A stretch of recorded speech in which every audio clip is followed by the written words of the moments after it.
Yes, so next speaker is Dr. Andrea Luppi. The title of his talk is General Anesthesia Reduces the Uniqueness of Brain Connectivity Across Individual Species. All right.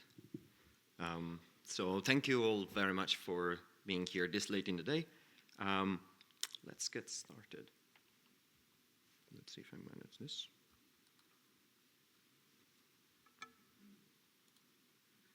All right. So I don't think I need to convince you that it's helpful to look at the brain if you're interested in studying consciousness, which is what I do. But I actually started in philosophy, and some philosophers might disagree with that. They might argue that, in the words of a pioneer of the field, William James, well, philosophy, consciousness is a stream of consciousness. It's always changing, like the flights and perchings of a bird. So trying to fix consciousness into something that can be quantified might be as paradoxical as trying to map an atlas of the clouds. And what's even more, you don't just have one atlas of the clouds, you have one for each person, because everybody is unique. But the point of this talk is to say that maybe we can actually turn that from a challenge into our advantage. Because if we have unique cloud atlases for each person, unique streams of consciousness, maybe we can use that uniqueness to study subjectivity, what is it that makes you, you. For example, if I then show you this, you might be able to tell which of the two previous streams of consciousness was coming from. And the reason we can use this to study subjectivity is because your own unique stream of consciousness is not happening in a vacuum. It's happening in your brain, and it is defined by the patterns of activation and, crucially, co-activation of the corresponding brain regions. And that means that we can use techniques such as brain fingerprinting to identify different individuals based on their unique patterns of functional connectivity. And this is now a very well-established procedure whereby we obtain different scans for each individual, and then we compare the functional connectivities across them in order to identify whether we can tell people apart from each other based on these unique functional connectivity patterns. But the question then becomes, how can we tell whether this uniqueness that is well established in the field, uniqueness of the functional connectivity, is driven by what makes you, you, your stream of consciousness? Well, one way that we can do that is by using anesthesia, which I think has many advantages for those who are interested in studying consciousness. But in this case, the reason why we chose to use anesthesia is because it enables a temporary suppression of consciousness, and then once the anesthetic wears off, people recover consciousness, which means that we can apply the same fingerprinting before and after anesthesia and tell, are people distinguishable when anesthesia suppresses their stream of consciousness? And so this is exactly what we did. We had access to a data set of people scanned before, during, and then after general anesthesia with sevoflurane, which is a very widely used anesthesia. And as you can see here, this shows the correlation between different people's functional connectivities before and then after the scan. So two time points when they were awake. And in this case, as expected from the field, we're very well able to differentiate people from each other. Not so much when they are unconscious. Now it becomes almost impossible to tell whose functional connectivity belongs to whom. And this is in particularly driven by a loss of self-similarity. You become less similar to yourself when you're anesthetized, and this in turn drives a loss of overall identifiability, overall ability to tell people apart. And we show that this is not just a result of this particular anesthetic, but rather it generalizes to another commonly used anesthetic, which is called propofol, with very similar results. So effectively, this is what's happening to the stream of consciousness of different people. They might be just as idiosyncratic as before, but they are less individualizable with respect to the same person. You cannot tell which person belongs, which stream of consciousness belongs to whom, because effectively now it's random patterns rather than those specific, you-specific patterns that we observe during consciousness. And may I remind you, when consciousness recovers, then those unique patterns come back again. This is the crucial part. Now, we've looked at this at a global scale, one pattern per person, but we can also obtain a more fine-grained look. We can ask, are there any specific regions where this change in identifiability is particularly prominent? And the answer is yes. First, we can identify which specific edges in the brain, and then we can average that to find a region-specific loss of identifiability. And we see that this pattern is not uniform across the brain, but rather it is particularly prominent in the transmodal association cortices, which also happen to be those regions where there is the greatest amount of inter-individual variability of functional connectivity, but also the greatest amount of interspecies variability, both in terms of morphometry and in terms of gene expression.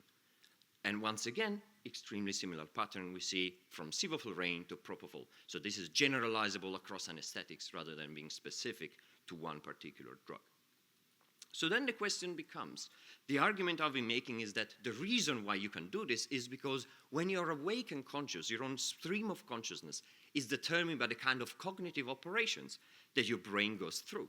So can we use, for example, a meta-analytic database such as Neurosynth to recover what kinds of patterns people's brains go through and whether there is less of a match to those common human brain patterns when people become anesthetized? So this is exactly what we did. We asked at each point in time, how well can you decode some common meta-analytic pattern from an individual's brain?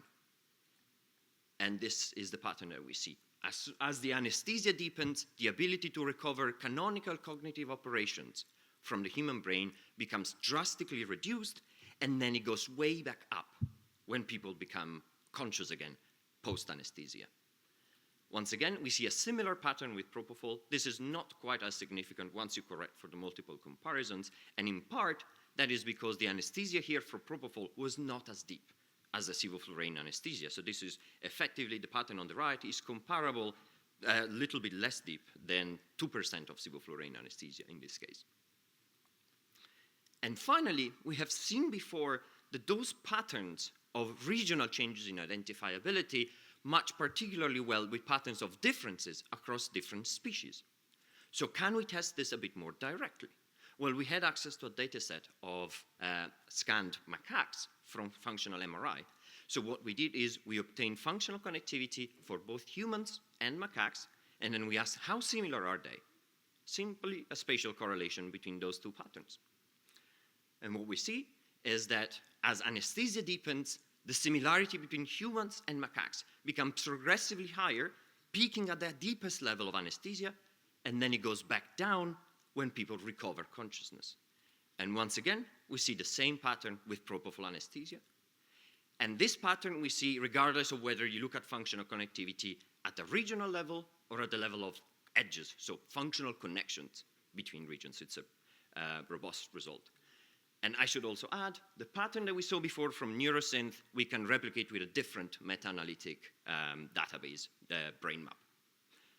So overall, what we find is that across anesthetics, anesthesia, loss of consciousness during anesthesia reduces the distinctiveness of your own individual identity. It suppresses the unique stream of consciousness that makes you you. And the result is lower identifiability across different individuals, which then goes back up once they recover consciousness.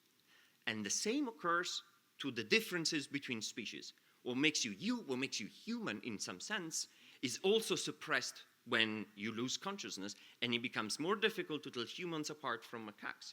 And this goes way back up when people recover consciousness once again, which is also when the ability to recover those canonical cognitive operations that characterize the human brain becomes suppressed during anesthesia and recovers back again during consciousness.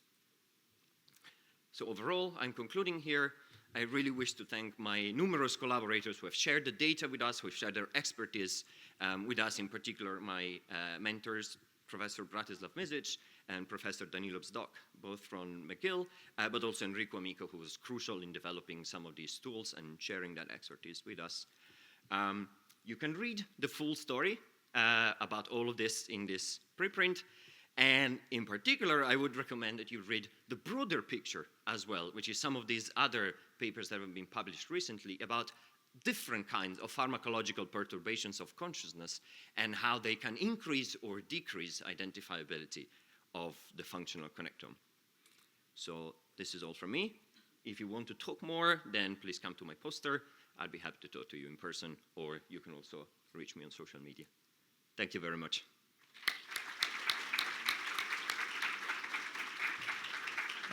And thank you very much. I think a couple of questions have been posted. Could you comment how much kind of results can be potentially similar between general anesthesia versus sleep state?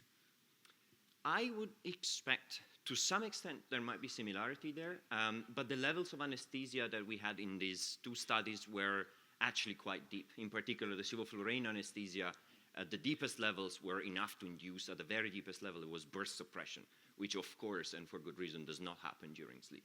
So I would imagine sleep to be a lower level of the same kind of pattern. Okay, so the second question is, well, a person from the audience asked, maybe general anesthesia may suppress cortical activity dominantly while maybe subcortical activity is kind of preserved. Then given the fact maybe subcortical areas just evolutionarily preserved, then this may be potentially related with maybe across species analysis. Do you have any just comments about this question? Right, yeah, so most of these results are cortical only. So we did not look at the subcortex for the human macaque comparison. We did replicate these results with subcortex for the individual identifiability results and for the results about neurosynth matching. Those do replicate with looking at subcortex as well. For the macaques, we did not have the right data. Okay. Well, other question from the audience is, well, could you just comment about safety just aspect of this experiment requiring general anesthesia? So ASIC's approval, how just safety is ensured? Right. Well, I should preface all of this by saying that I'm not a medical doctor. As if you remember the beginning of the talk, I started in philosophy, so do not ask me for medical advice. But all of the patients, well, they were actually healthy volunteers, and all of them, as you could see from the data, did recover consciousness. So that's the good news. I do not have any follow-up information about that, so I hope they're all doing well. I am very grateful for their participation. But of course, anesthesia is a very routine procedure that is done millions of times a year across the world. Okay, time is up. Thank you very much. Thank you.